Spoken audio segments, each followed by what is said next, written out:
see. My heart rate's pretty good. And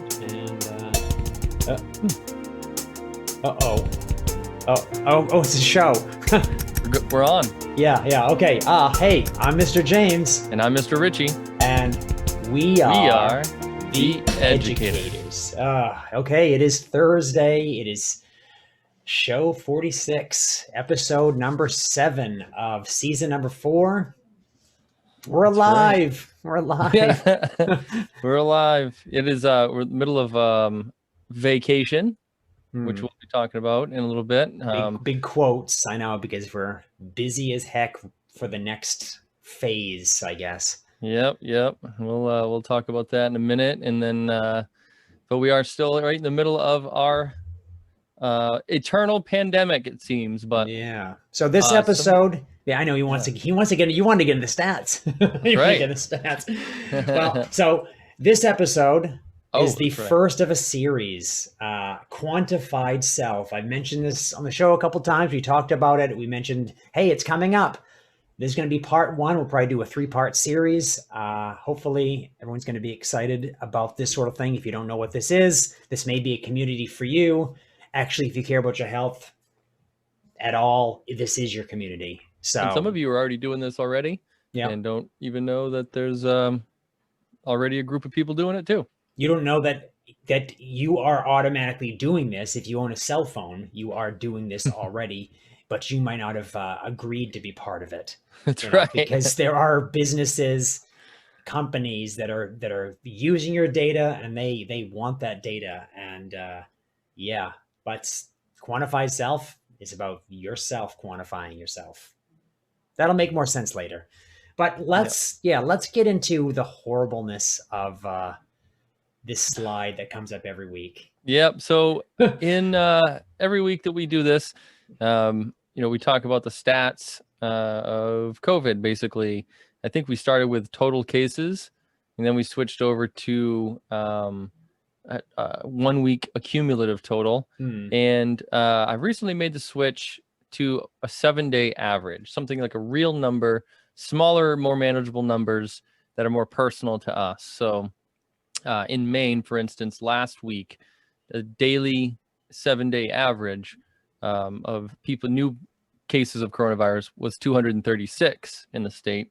This week, 7-day average, 141 per day. So still big number, but not too long ago, that was up over 1,000. So, we are heading in the right direction. Across the United States, last week, daily 7-day average was 104,6 thousand people every day, down to 77.6 this week. So heading in the right direction there. And the world as a total is actually going slower than our downward slope here in America. So from 453.6 thousand to 385. Maybe it's that variant that's keeping. We're hoping that those variants aren't gonna. I mean, there's so much talk about that just totally ramping this thing back up, and it's different, and we can't control it again, and it's just going to be an absolute mess going into like the second year of it, basically. Because once we get past that March, we're like, oh wow, it's been a year that we've had to really face it. I think it was sometime around this time last year that I started considering the possibility of what our response was going to be.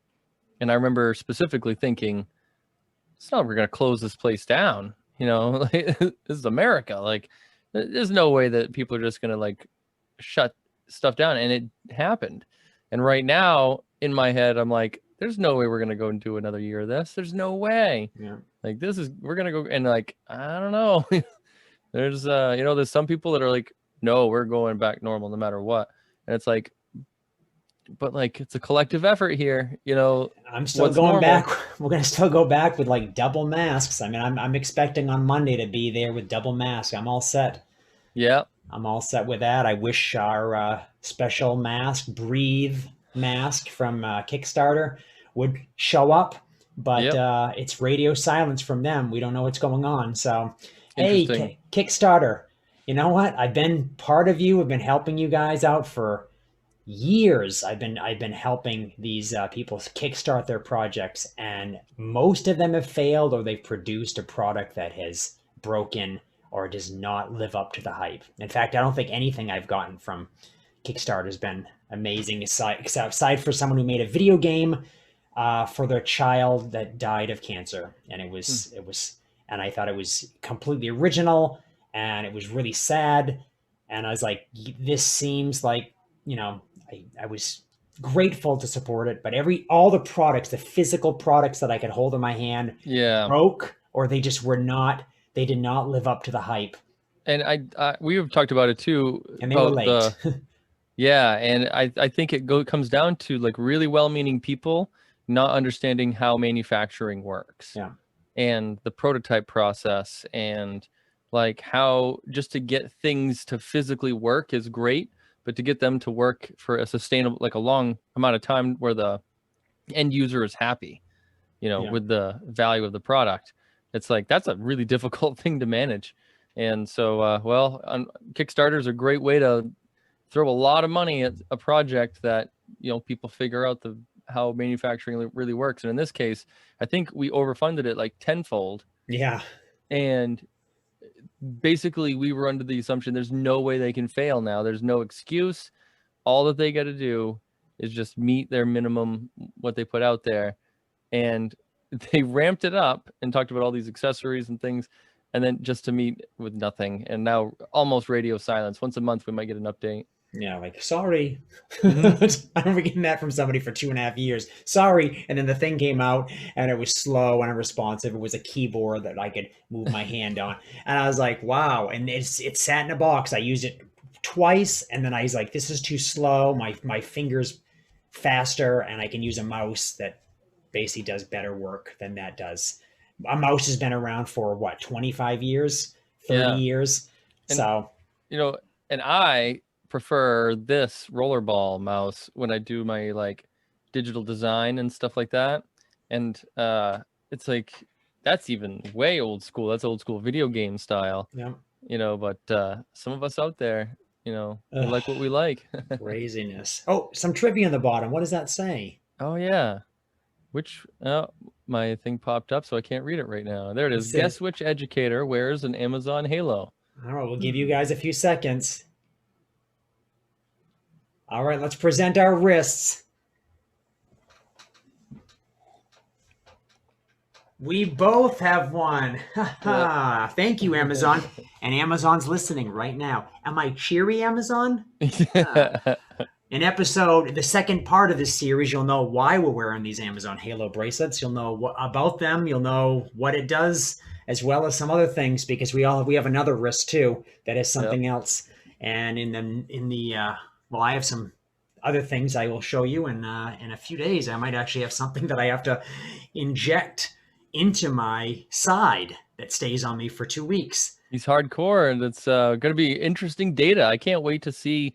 I'm excited to see the results of this test. I'm just hoping it's not too old of a thing, because this is from a friend who's said, oh, I happen to have one laying around that's in a brand new package. So, and I'm like, oh, I can't really find a lot about this, but I have found a few videos about it on YouTube, but they are like 5, 6, 7-year-old videos. So this is older technology. I hope the needle doesn't. Usually the older something is, if it has to do with needles, the needle's bigger. The new ones, you don't even feel it. And they're coming out with a watch next year. You can take your blood glucose without even going into your body. Apple's even thinking about it. And believe me, to have me think about getting an Apple Watch, that's right, like crazy expensive compared to Now I'm curious. So blood glucose monitoring, which maybe I'm jumping the gun here, but like, so that would almost provide like, if maybe I'm not even, if not almost, but like real time, like eat an apple, see a sugar spike, sort of thing. Wow, neat. And just knowing exactly when you eat something, what it does, and then you can kind of plan it out how you're going to eat and have energy, and when you need to eat, because your body's natural ebb and flow throughout the day and stuff like that. So, but anyways, on to some science in the news. Something exciting happened today. I want you to lead this one off because I know you were excited about it. I got that email. Absolutely. 2020 and 2021 has been a fantastic couple of years is what it, hopefully the rest of 2021 goes as good. But what a couple of years, basically. We've had a really good stretch of luck. And this is one for the record books too. The heaviest, biggest, most complicated rover landed in the most dangerous, treacherous landing zone ever selected today. What an incredible success to technology. This thing launched in June of last year. So it's been traveling through space at, depending on what part of its journey, upwards of 17,000 miles an hour, hit the atmosphere at Mars at 12,000 miles an hour, slowed itself down all the way to 0, using a combination of, features. And then now it's going to set up and start doing some science. And one of the coolest things on it that I think will get kids especially interested is that in its belly, it will release a drone. So the rover itself is carrying a significantly sized drone, like bigger than any drone that I own. And it's going to fly in the Martian atmosphere, which is just a crazy idea. For a few reasons, and one being that there's only 1% of the thickness of the atmosphere on Mars as there is here on Earth. So it's just an incredible feat. I don't know how they're going to land it. I just I can't wait to see what happens. But yeah, a really big day for humanity and science and humanity as a whole today. I remember seeing the thing. It's seeing their whatever they were watching. NASA's watching, and it shows their little what they're watching, which is basically like a computer generated sort of version of it, and it shows it landing. Yeah. But then they had to have somebody who basically could get the indicator or whatever that it actually did land, and then everyone stands up clapping like, yes, we did it. And I was like, wow, okay, yeah. Because it's not like there's going to be a great camera angle for everybody to see the actual landing. I mean, there's not live time. Yeah. There is in hindsight, but not in live time because of the data upload. Yeah, I wonder how long does it take? Did they say it takes? I think it was somewhere around the neighborhood of 30 minutes. It depends on, like, this one was longer than I think Curiosity's, like by a few minutes. But like last time, I think it was like 20 minutes. I heard something like 35 or something for this one. But basically in that stretch between 20 and 30 minutes. So, Curiosity and Perseverance were both on the ground long before we received the signal, but we were catching up, in time, basically. And so I just I watched live, the YouTube broadcast from NASA, and just really excited, especially in the middle of a pandemic. It's weird to see half as many people in mission control, but like still could feel the excitement in the room, and it was really awesome. I saw them double masked too. They had 2 masks on. Hey, if they do it at NASA, yeah, absolutely, we can do it at a school. Come on. My first indication of the double mask was at President's inauguration. At Biden's inauguration, they wore white under masks and a cloth overlay. And I was like, oh, interesting. And, those guys tend to follow the most accurate thing because they're riding in a car with 4 to 6 other individuals in that space. They're like, all right, we're going to keep ourselves safe. We don't want to it's to help support a theater that I hope comes back and I can have gigs at again, because I play music for theaters all over the state of Maine. I supported a theater and I bought a mask that they made out of some of the costumes from these specific shows. And I bought the last one of this one show that I played music for called Newsies. And it was from a dress for an actress that I actually know. And then I bought another one color-wise for one of my favorite, a show that I like called Hello Dolly, that I think has some great dance numbers in it. But I bought these 2 masks. I live with somebody who actually makes masks. Yeah. So I don't really need to buy this, but I was like, you know what, I'm going to support them. It was like $10 a piece. Even though we're getting Uber mask that's going to you can breathe in like smoke and stuff like that. You know, like we mentioned, we never know when that's going to happen. You know, no one's going to watch YouTube and see this video and go, wait a minute, let's get this thing on. They could care less about us. But yeah, someday we'll have that, and we'll basically run through an obstacle course of just gas, grenades, and whatever to make sure it works. Because if this virus, whatever, goes away, we're going to need to put that thing through its paces somehow. Yep. So, talking about the virus again, I know we can't get rid of this. The UK has just approved the world's first COVID-19 human challenge trial. That is such an interesting and crazy but honorable idea at the same time. So they're giving people COVID-19 and they're going to see. And I didn't read in the story where it was like they were given the, did I misread it or not? But were they given a vaccine or no? No, I think they're seeing how it manifests. Yeah. Because they want to know how long it takes for symptoms and such.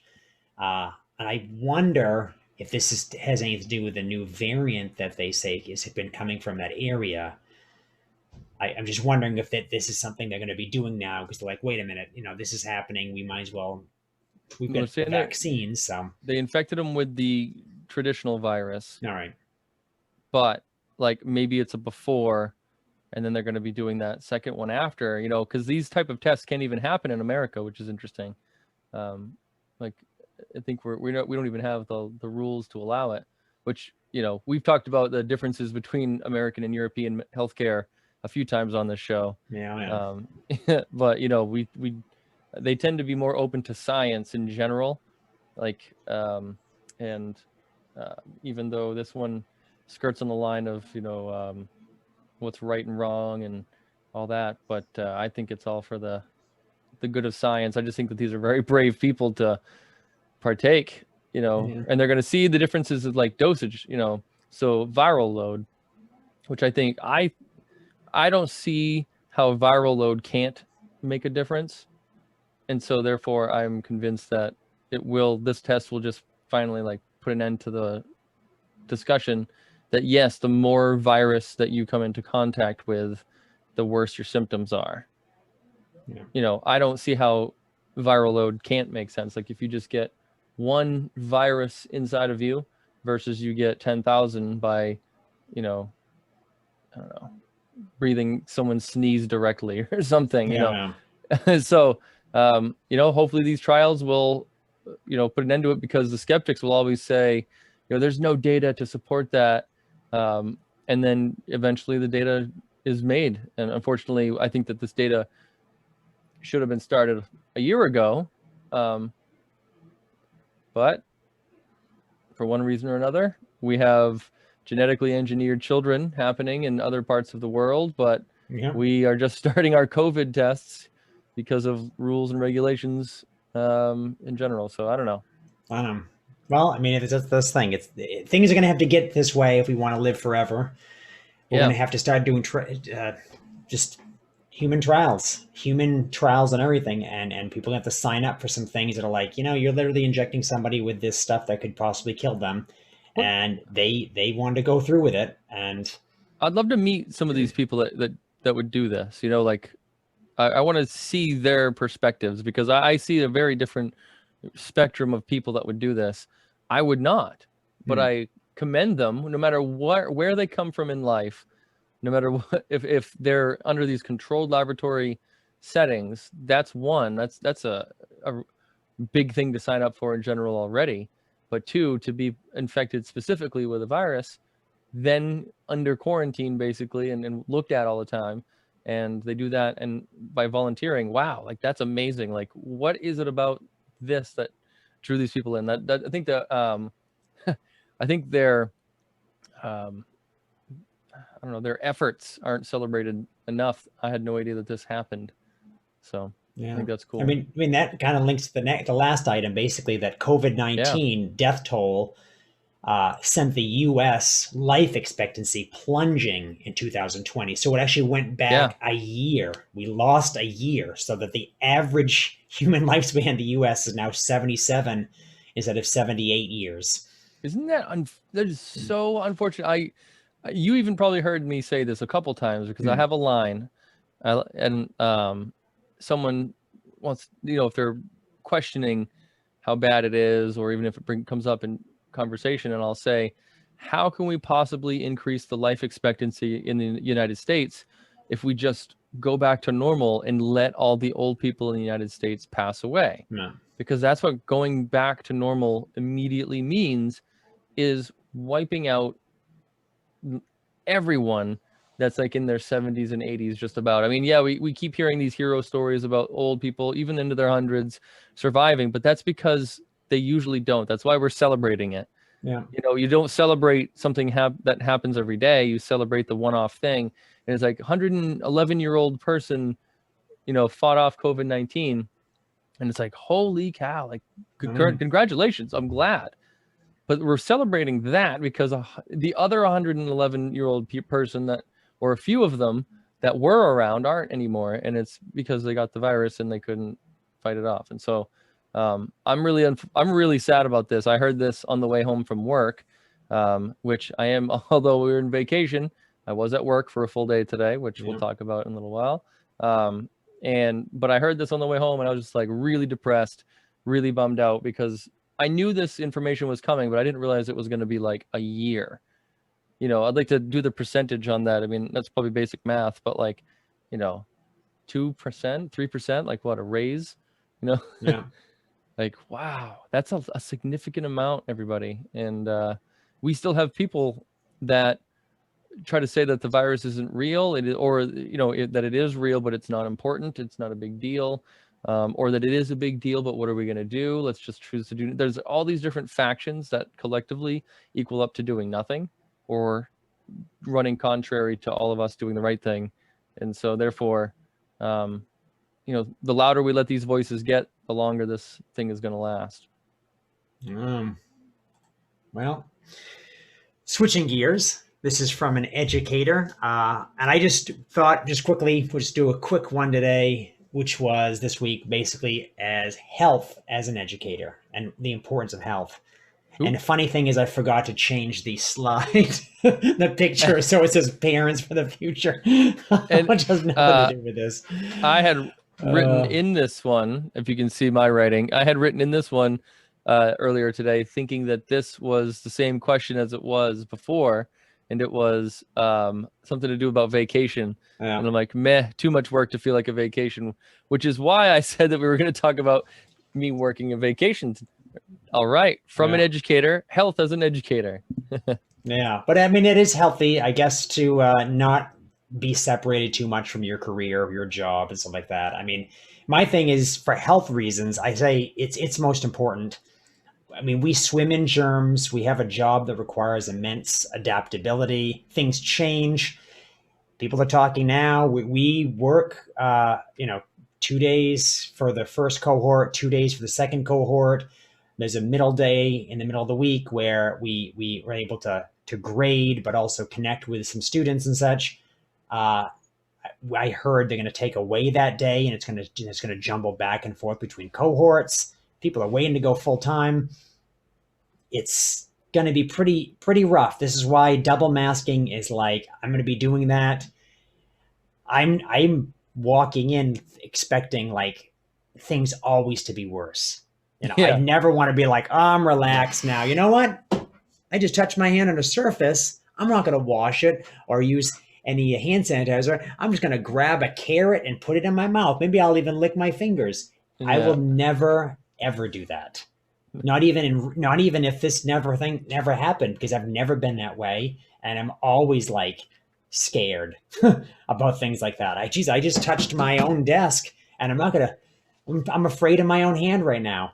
I know. That's a healthy way to be. For the longest time, I just thought of how many people didn't think about what they touch after they wash their hands until they touch their sandwich. Watching people at the garages that I worked at. Oh yeah.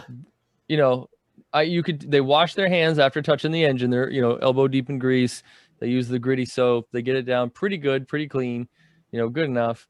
And then they walk over, like close their toolbox, grab this, grab that, open the fridge, the handle on the fridge, grab that, reach in, get their stuff, touch a bunch of things. And it's like, guys, like the guy doesn't leave the sandwich on the engine. He's working on the engine, and like he just leaves sandwich on it, and he just takes a sandwich out, takes a bite, puts it back on the engine and stuff like that. Well, there was a joke that, when I first got into cars, I remember this guy saying it, because up here in Maine, we eat ham Italians, or at least that's a traditional food here in Maine. And so there's a mechanic that's like, how you're eating an Italian and, your hands are all dirty, so you just touch the end of it, and then you're eating it, you get all the way to the end, and you're just like, down the hatch or whatever, and it's like, oh, there are people, like, in every garage that there are these people that just eat that, like that greasy part.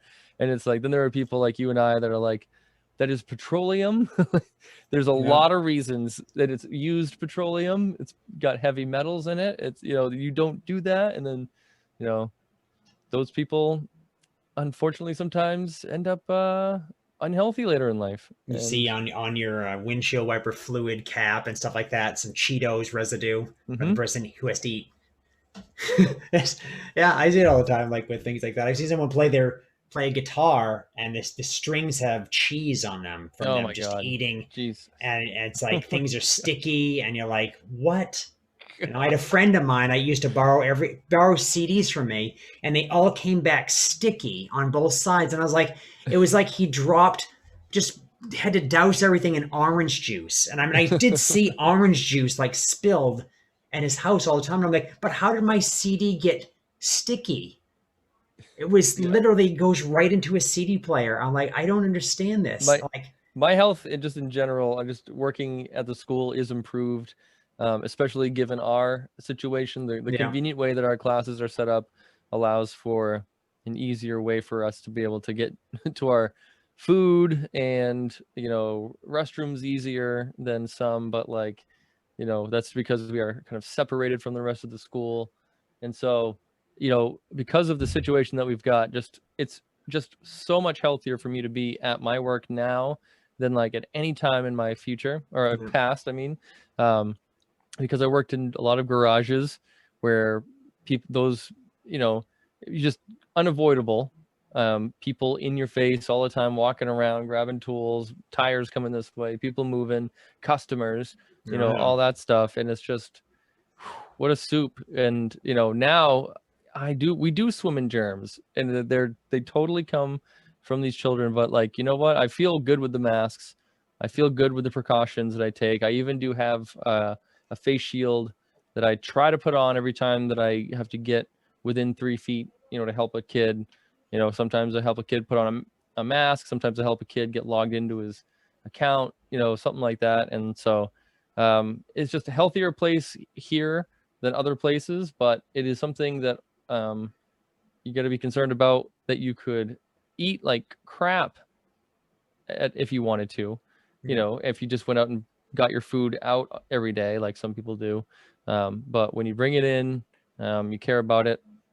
You know what? School's an all right place to be as far as health is concerned. Yeah. And we want to be healthy because we want to keep doing this. That's right. Which is why we quantify ourselves.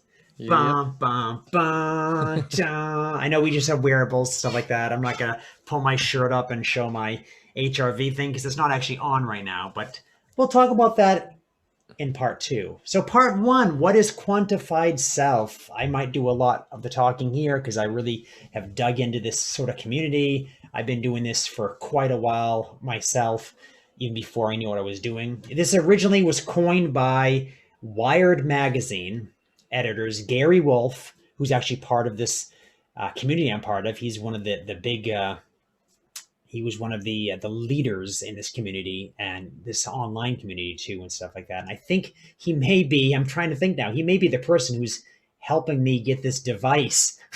He might have sent it to me. I'm trying to remember now, but it could have actually been him, which is amazing. Like, please autograph this. You're my hero. Gary Wolf and Kevin Kelly in 2007 described this as a collaboration of users and tool makers who share an interest in self-knowledge through self-tracking. So it's self-tracking. it could be anything. I always take it under the guise of this is health, because I think anything you do has to do with your health. Like, you're like, okay, I'm walking, I'm taking steps. Okay, how many steps did I get? Okay, that's to do with health, right?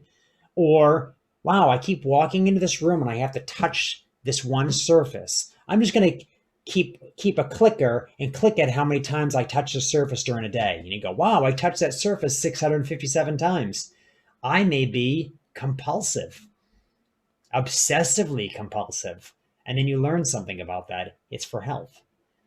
So one of the big things that have to do with this quantified self, which is kind of a movement, but also a kind of a way of life of making sure you track things that you do.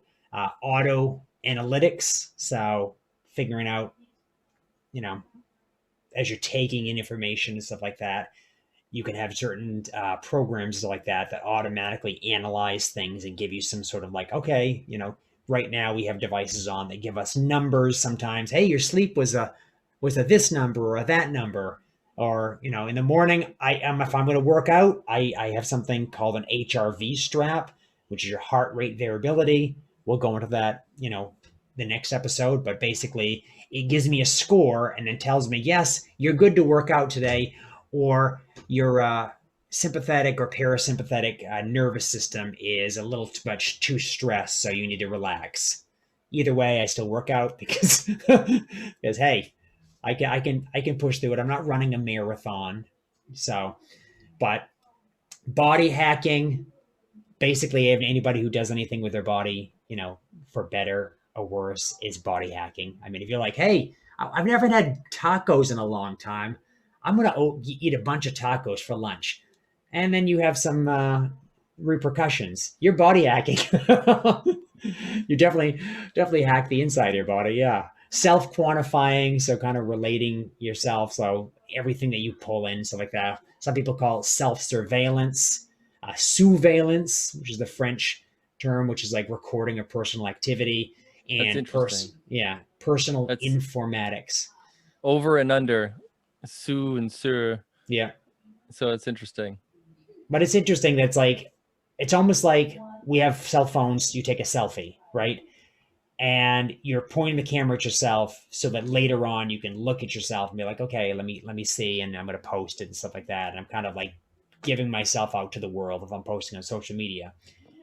This sort of thing is like taking all the data that is happening in your body, and maybe you haven't meditated and practiced, a number of different techniques to really get aware of yourself, much like monks do in other parts of the world where they breathe. They have special breath work they do. They have special motions they do, and meditation they do every single day. So they basically are closer. They know when the slightest degree of change in their body temperature happens. They are acutely aware of the environment around them. They can change their body to react to the environment. I just read a book about a person, very popular person on the internet, Wim Hof, who basically has a certain breathing technique so he can jump into Arctic, waters and stay warm. And he's actually sweating while he's in the water there because he can get himself up, heat himself up, and he can keep himself at that rate, in an amazing way without his heart rate going up. So it's just a cool way that he can get into this and stuff like that. And, I'm really into that. In fact, I'm continuing on right now with a book called Breath by James Nestor, who's written some other books that I'm going to be reading after this. So, yeah. Not to segue off from that, but I brought a book that I'm actually reading, and this might help explain my preference of books as well. But I picked this one up, of all places, at Harbor Freight for $12.99.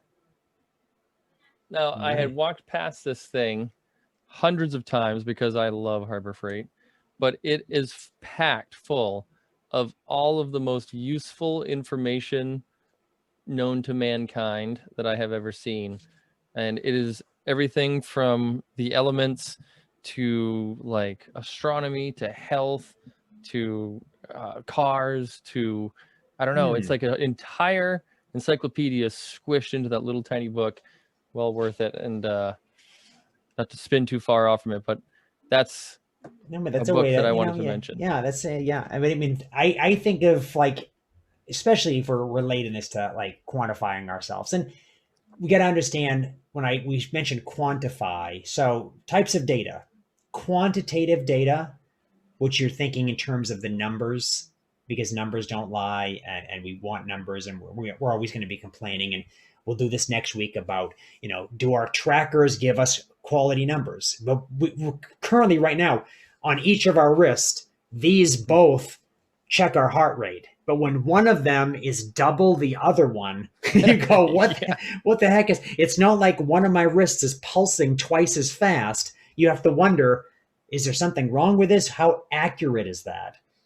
Right. There's also absolutely qualitative data. And so qualitative is going to be more like, oh, I feel like this. It's a little bit more like subjective. It's a little bit more anecdotal.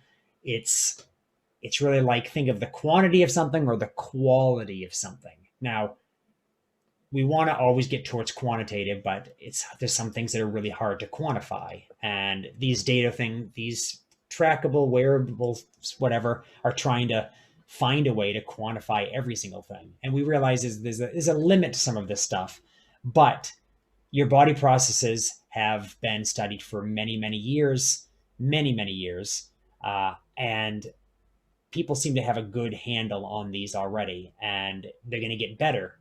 So they're going to keep coming out with better technology and better ways to handle things. We just need to get the data that we can get right now out there without having to think about it. See, right now he's measuring it, and he's got his Apple Watch. Trying to do. So this one here says 76. This one says 88. And that's part of it. Is when do you know you're getting accurate data? Because you're just on opposite wrists. That's all. Yeah. So this is Quantified Self as a movement, a lifestyle. It represents freedom from self-reliance on others and reliance on data. And I said freedom from self-reliance on others because of this next slide. Now, one thing I was really curious about on that slide, that spiral in the background, the things that it was saying. So is that like the steps of Quantified Self in that spiral back there? Oh, this one right here? Yeah. So this actually different things it's mentioning, stuff like that. Monitor, smart. Yeah, I see that ECG, they get. Yeah. Up to you got a smart scale, mood tracker, baby monitor, smart bed. Interesting that it goes. The Fibonacci sequence, it looks like they're trying to do that sort of thing. Yeah. It's there's a thing. It's using science. It's using a lot of data, and it's using all those tropes that we have having to do with using numbers and how numbers are going to solve everything. And of course, artificial intelligence, which we're hoping is going to be the doctor of the future and help us figure out all this data, because we're going to be collecting data. We might as well know something about it. We want to. We're not going to be the smartest ones to figure out this data. We want to be able to predict if, something bad's going to happen. And this is kind of why you need to self-track. You understand your own schedule. You understand your own schedule and routines better than anyone else, or your narrative. And I say narrative meaning, if I asked Mr. Ritchie right now, write down how you feel, your aerobic, what you think your aerobic output right now, and your athleticism and stuff. What do you feel like right now? And he had to put this down on paper and write it.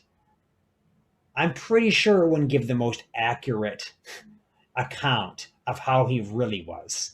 Because what we think up here is not generally what's going on throughout the rest of our life. We can't think and get a perfect amount of like a score that matches maybe something that is meant to only, quantify a certain thing that happens in your body. I don't think we can think in terms of like numbers and stuff like that. And our like narratives are so like wishy-washy, basically. Like, I guess I feel good. Like, I think I'm in good shape until the bear comes and you have to run away and you're like, oh my God, I'm out of shape. Like, And then you're like, wait a minute, I should have looked at my data. It says that I'm not in shape. But that's a whole thing. I've seen teachers wearing eye watches. They spend all this money on these watches that have these capabilities, and I don't think they pour into it because they're always telling me how tired they are, and they kind of look worn out. And you'd think, no, you've got an opportunity to get all this data that's telling you change your ways. You'd want to like figure out, is this number that I'm getting a good number? No, it's not. And Apple's Right. telling you that already, that it's not a good number. So deal with it. That's where they're analyzing for you your data and saying you need to do something to change, but they're not listening to it. And when people go dismiss, or they go, you know what, I don't Yep. think I need that function, I'm going to disable it. What did you just want a watch? Is that what you just want? You just want a pretty nice watch? Then go get an analog watch. Don't get something that's digital. I know you want to read messages and such, but I mean, the battery will last a lot longer if you don't get a smartwatch. yeah, it's all that sort of thing. My biggest thing is health. Health is your first priority. Always. It's always going to be. You're going to self-track because your health is your first priority. Now, here's a little narrative. Your doctor does not have the time or the resources to test everything. I used to say in previous podcasts that your doctor doesn't care about you. And truthfully, they don't. I mean, honestly, they can. I really care about you. I'm thinking about you. Blah blah blah. That's a little thing that comes up that says, "Hey, you need to contact that patient because they've got great like technical, organizational skills through like whatever a Google Calendar or whatever calendars and things they meet. They need to do. I mean, doctors have to complete these certain rounds of like responding to patients and stuff like that. But the doctor does not have the time or the resources to really do a deep dive on anyone's health. And if you give them all this data, they're like, I don't know what I'm looking at because I don't know statistics and I don't know how to run things like that. Yeah, you need someone who knows that sort of thing, or you need an artificial intelligence. So self-tracking, you're going to get more information by giving somebody a year's worth of your data than giving them 15 minutes of your time to try to explain your narrative, which we already proved is not going to be, quality and accurate. And computers are able to figure out certain things and correlate things a lot better than humans are, especially humans that are hungry, thirsty, had bad sleep, maybe they're thinking about something. Doctors run over their like tiny little 5-point checklist, kind of like when you go to get an oil change at one of those oil change places, right? Check, Yeah. check, check. And the person goes, yeah, these next 10 things, whatever. I know they're good. I'm not going to check them. I don't really care. And you drive away like, wow, I didn't know I was out of windshield Yep. washer fluid and I was low on power Why didn't they steering tell fluid. me? Yeah, you should have told me that. You guys did your 40-point check. Yeah, well, we kind of glanced at the thing. It was kind of dirty, so I didn't want to touch it. As a person who used to do 40-point checks in my youth, I done them to the T and done them lackadaisically. I can say that you can't win if you do it one way or the other. There's always someone that's upset. Why are you taking so long? Or why didn't you look at it good enough? So yeah. It's the same thing as a doctor. A doctor is basically doing a limited, much more Yeah. limited check on you, and it's like, listen, I don't have time. Okay, I I don't know, have time. Go I to the can't next believe step. you were saying it the other day, but like you measure your blood pressure once a year, or whatever at your doctor's, and like, or twice a year at best, and it's like, God, like this thing can do it at any moment. Like that Yeah. is so much more important. But yeah. And it collects it so that you could see dips and trends and stuff like that. Like, wow, it seems around this time of day something happens, and then you go, oh wow, I'm really stressed. I guess that's what's happening to me. And maybe if that stress time starts to elongate, you're going to start to be worried. Be like, I need to keep that thing short, and what's going on? I need to change things. I mean, that's the thing. You're going to become your own doctor. You should be your own doctor. And when you need a better like a better indication of what's happening with you, artificial intelligence and computers, or people who can go through data and know what to look for. You need those people. You don't need somebody Yep. who's just going to tap on your knee and check your reflexes and stuff. That is meaningless. It's not going to tell you foresight of like 10 years in the future what's going to happen based upon 10 years of past data. You have the data, collect it. It's going to be useful in the future.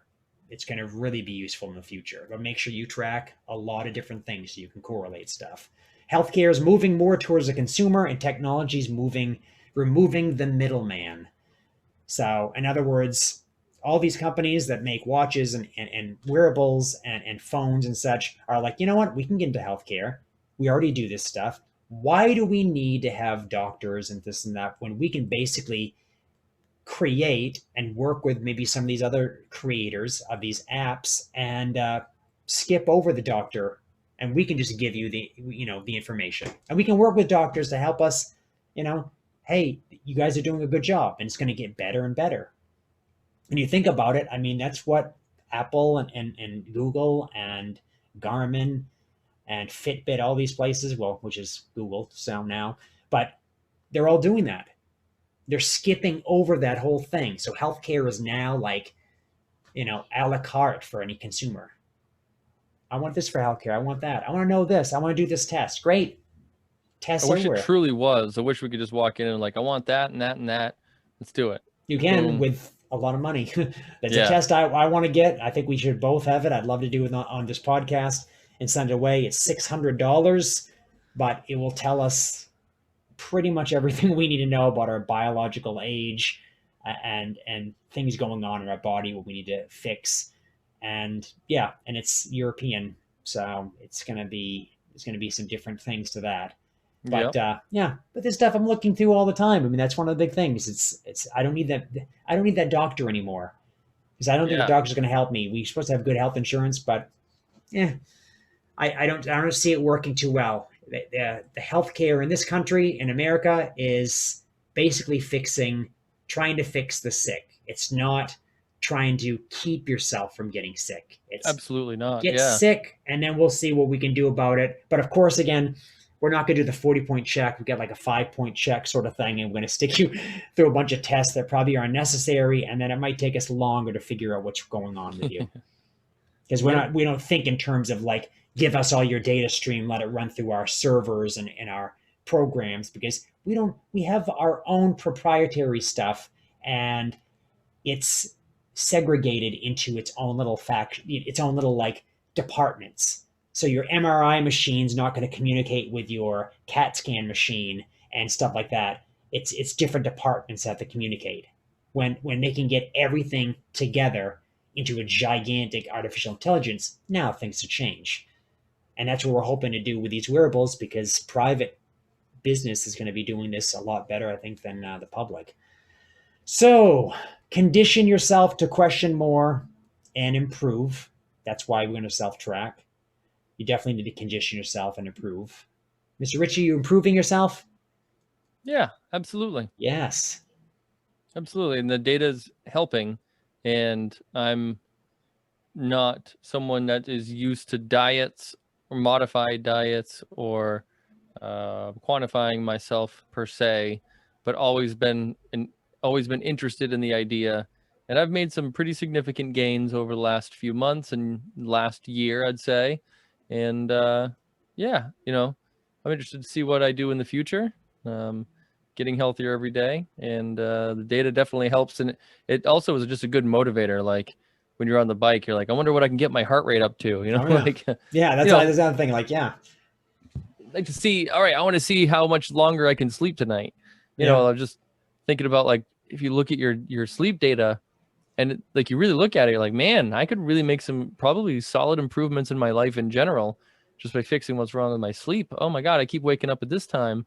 Oh, okay, maybe I can change something and, maybe keep the cat out of the room or something so it'll stop knocking stuff off the shelves at that time or something, and little changes. Yeah, we know that acutely from our Amazon Halo gives us a score. I've never got that thing to be above, I think, 92 or 94 for a sleep score. I want to know what 100 is. I want to know what 100. I want to have 100 sleep. Feels like. Yeah, that'd be like, maybe that's when you're in a coma and the person goes, wow, the person's getting 100 every single day. The person goes, they're in a coma. maybe there'll be like I'll go crazy this summer vacation, and for a week I will aim and do everything in my power to get a 100 sleep, and I'll report back. NyQuil and melatonin. Yeah, I wonder, like, this is how this person on YouTube was telling us, this is how to beat it. You need to drink these together. Oh man. Yeah, or if 100 means you're dead, you know what I mean? Yeah, like the higher the score, they're gonna have someone say, you don't want 100. 100 just means basically you're dead. So they go 98 below, 98 to like 90 to 98. That's great. Don't go beyond that. You're gonna kill yourself. And literally, so we don't want to do that. So that's right. Self-tracking, save money, gain insight, you become more aware of yourself. You gather data to make better connections in the future. And not just connections to your own health and how you think about it, but also to others. And the third part of the series is going to be about the community, which is huge and amazing, and go into more insight for that. That's cool. Last thing, and I'm looking at time where I think we're going to be going. So how we quantify. Personally, Mr. James, have wearables. I use apps. I have programs, computer, and through the apps, I have data files. So I could put into a PDF and look at, or I could put into, a Sheets file, something like that. Paper and pen, I still write in journals. I still check things off. I make lists all the time. I do some day-to-day tracking of workouts, and mentally I kind of see where I am, but I'm constantly like, okay, I got to put this into something, that I can look at a year later and stuff like that, and check on moods and stuff like that. And then definitely output. So am I getting out what I put in, or I'm getting more out of that? I'm hoping to always get more out. But so how are you using this? How are you quantifying? So just like you, I do have my wearables. So, they have different features. Of course, this one doesn't have a watch face, so you can't really interact with it. But this one, I can at least watch my heart rate in real time. I can do like an oxygen test, a bunch of different things at one point. Do use a bunch of different apps. The apps associated with either of these, plus a few others. But I right now I'm trying to quantify my time. I am a very busy person, and it's very difficult to manage all of the things that I want to do in life. So I realize that life is precious. One of the reasons why I'm so keen on living as long as I possibly can is because I like to make good use of my time. Mm-hmm. And I believe that all of these minutes are valuable and useful. And so I squeeze a lot in, and that basically any friend of mine will have heard this expression once, but I stuff 10 pounds of stuff in a 5-pound bag every day. Yeah. And basically, stuff falls out all the time, but I am maintaining, a pretty solid amount of work in a bunch of different spheres. And, I really would prefer a return to paper and pen, but I feel like it's almost not feasible right now or anymore. But I say that, but I still yearn for it, because I liked the idea of not having to worry about my security, worry about my data being lost all of a sudden. Yeah. Although you do have to worry about your data being lost in paper pen form, in the worst case, like a house fire, flood, something like that. Again, 1 in a million things, whereas, having a phone crash is more like a 1 in 1,000, it happens more often. And so I really would love to go back to paper and pen exclusively, but I don't think that's possible. But yeah, trying to track my health, my diet, exercise when I can squeeze it in, still working on just caring for myself into my schedule, which I think is a good first step for a lot of people, like waking up, getting a routine established where you're not just fighting time, but you care for yourself in that time. Go to work, do your duties, have another spot of your life at the end of the day, at least where you're caring for yourself. Otherwise, when are you going to look at your data? Yeah. If you don't fit that time into your busy schedule, what's the use of having these things if you don't look at the data? And so schedule oriented, I'm still in that phase right now. If there was a Maslow's hierarchy of quantification, you know. And I bet there is. I bet there is. We'll find it. Yeah, but we definitely do help each other at work, and we have our little nook of the school basically, which is great because I see almost no one for the majority of my day except for the students and you. Yeah. So, and we got a little place where we keep our food and stuff like that. And, you know, it's going to be eventually going to be some sort of data hub and stuff like that. I mean, if I could really fix the whole thing, it'd be also a place to meditate and stuff like that. And I may be doing yoga in the coming week because I've actually, one of the things, I have not stopped working out every single morning at 5:30 or 6. Some days I've you know, taken a little bit longer to get up, but I mean, 5:30 is early, man. But I've been doing that for like, it must be 6 months now, you know, 5 to 6 months nonstop. I've taken no day off, and I'm finally going to have 2 days during the week where I take them off, but I'm literally going to switch it over to yoga. And I may even be doing it at school when I'm not actually physically having to teach a class, just for the sake of adding in something else to it and maybe get into, because there's a lot of things I want to do right now. And, you know, breath work and stuff like that, that I basically need to fit into my schedule, as well as find a way to keep myself constantly moving and constantly improving. In every moment of the day, doesn't matter where you are, is a chance to improve yourself. And you and I tend to run out of hours in the day. Oh yeah. Before we run out of things to do. So yeah, it's always that sort of thing. Always. Well, you have a rant, I believe. Yeah, I do. And you know, this came to me. I'll wait for the timer to start here just to be sure. All right. Yeah, I don't think you'll be able to hear it. I don't know if I shared sound, but I'm going to click on it for those that I'm just going to say begin, and there we go. Are we ready? Oh yeah. Begin. 60 seconds. Well, this just came to me today because I have a pretty long commute. I have a half-hour commute, 15 miles. And on the way in, it goes from a variability between scenic country roads all the way into, you know, at maximum, it's 2-lane. But for our area, that's like the fastest section in the nearby, like miles nearby. It's this place called Minot Ave. And and this one little stretch of people just jockeying for position. And I have to say that when I was in Germany, you could put on your blinker, you could merge into traffic, no feelings were hurt, nobody got upset. But here in America, anytime that you merge from one lane into the next, like you will see people line up for a mile in the left lane because they don't want to be in the right lane and have to merge in because of the hostility of others. And so I just ask America, please, let's learn how to merge. The zipper merge is easy, everybody. If you're in the lead, let them go. That's it. That was my rant for today. Let's learn how to drive and be kind to each other. That is a great rant. Hey, you know what? This is being from Maine, there is another state below us that we were once part of called Massachusetts. And they've given Massachusetts drivers a nickname. We don't have to repeat that in the show. Sure. But I've been to Massachusetts, and I remember the second the light turns green, I hear horns. And I thought the horns were coming out of the light. I was like, the light has horns in it? Like, no, the light doesn't have horns.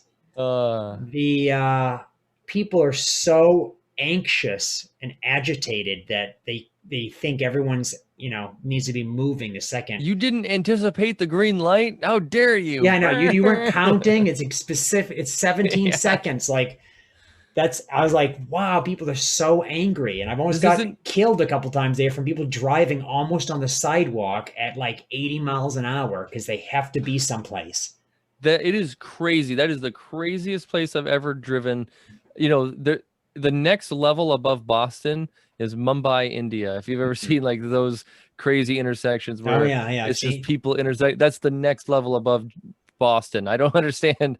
Like there's, you know, it's like level 9 and 10 right there. But in India, they're probably not as angry as everybody else. I think that they're actually way kinder. Yeah. It's just like, that's the thing is I've been places where people are kind and letting you go. I'm like, wow, these people, everyone's so nice and kind and stuff like that. And then you go down to Boston, you go, wow, people are angry. They hate each other. They're like out to get you sometimes. Yeah. It's like you're in everyone's way all the time. And the person that needs to go get a donut, that they're not going to the hospital to help deliver a baby or someone sick. No, they're just getting a donut, but you're in their way. Yeah. And How they're dare you? angry, and their vehicle that sometimes has no hood on their engine, because I can look in and peer in and see their engine for some reason. I saw someone driving on the Massachusetts Turnpike without a hood over their engine. I can look in and see the car's engine. I'm like, I thought, isn't that illegal? It's an interesting choice, yeah. And I'm like, for some reason they could do that. It makes no sense, but yeah, it's just angry drivers. People, please drive responsibly, drive happy, be nice. That's right. Quantify yourself. You realize you're upset. Maybe your bracelet's telling you you're upset. Don't get rid of it. It's trying to be accurate. That's right. Yeah. We fixing you. Do you like my little quotes I made for us? I like it. I wish I had some beyond me right now. I could go for some of their sausage right now. Some people do quantify this, and I didn't go over this today in this episode, everybody, but there are people, before it was coined quantified self, there are some people that have considered, like scientists from the 1800s, that we've considered kind of like the forefathers of quantified self. There was a person who everything they ate, they measured. And when they went to the bathroom, they also measured that. And they tried to quantify what went in, what came out. And if more came out, then why? Like, what's going on? It doesn't make any sense. Or, and certain things, and basically being a scientist, but sometimes to a level where your entire body is like a science experiment. We're still considering ourselves a science experiment, but I mean, most of our functioning day to day, we're not measuring every single thing. Not yet. Not until our toilets basically have some sort of way of measuring everything that goes into it and gives us a readout, which I think would be an amazing thing.